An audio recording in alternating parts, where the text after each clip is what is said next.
Let's begin as we always do with our story of the week. Why don't you go first, Aaron?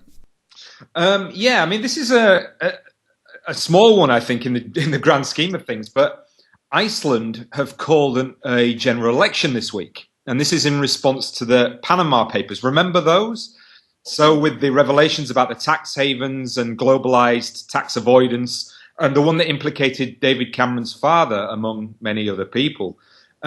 So, at the time, the Iceland PM had to resign. He was the only sitting politician who resigned because of the Panama Papers.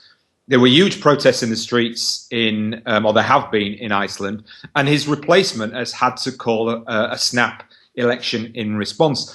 And it just struck me how many parallels there are here to the UK, but we do the exact opposite. The status quo remains in place. British people seem to get angry in a very reserved way or in a social media kind of way. And I'm often thinking to myself, and I read online, why aren't people more angry than they are? Anyway, it seems to me that Iceland seems to be the beacon of democracy that the whole world should look at.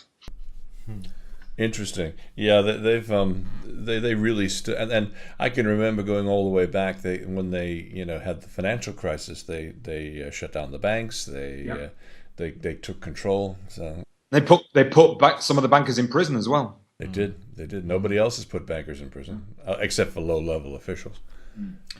Phil, I'll tell you how classy you are, Dario, and how unclassy I am. I thought at first you meant Iceland the shop. There's something about class distinction there.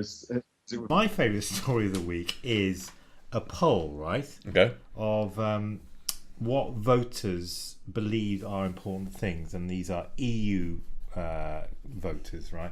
And this is not me saying it's a survey, so don't have a go at me, Dario, all right?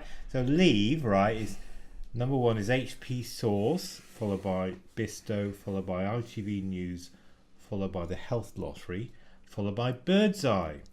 Remain is BBC website, BBC iPlayer, Instagram, London Underground, and Spotify. And I thought that's a very interesting insight, isn't it? Actually, that probably tells us more about the EU referendum than any. Well, speaking of the EU referendum, I've got my shirt on today, which is "Don't blame me, I voted Remain." So I do understand. I'm still waiting for mine. That is actually very, very typical. A typical response of your prototypical low information voter. I love the fact the top Leave thing is HP Source. Talk about class differences there. They say that we're in a post-class society. Well, that review shows that it isn't the case. I'm not so sure how post we actually are.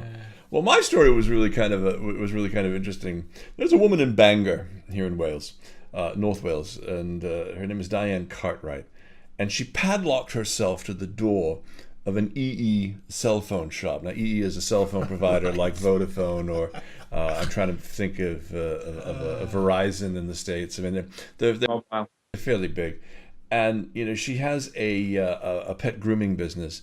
And because the service and the signal is so poor across northern Wales, she's been able to demonstrate that she's lost anywhere between £700 and £1,000 worth of business, which for somebody in that business is a lot.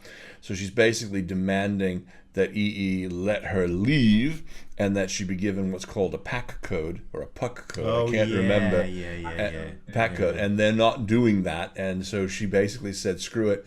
And she padlocked herself to the front of the shop in a peaceful protest that was absolutely brilliant. What a fantastic story that is. It's something I was with EE, and I had exactly the same problem. It took me ages to get out of the contract, and then I went to Vodafone. But I don't know whether they'll be any different if I try and leave them. They're all evil, aren't they? I was with Vodafone as well, and I to get out of the contract, I spent 2 days in Carphone Warehouse. Yeah.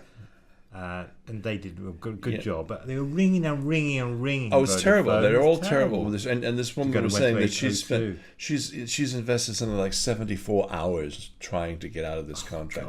Not to mention the full day she spent padlocked to the door. But that's oh dear.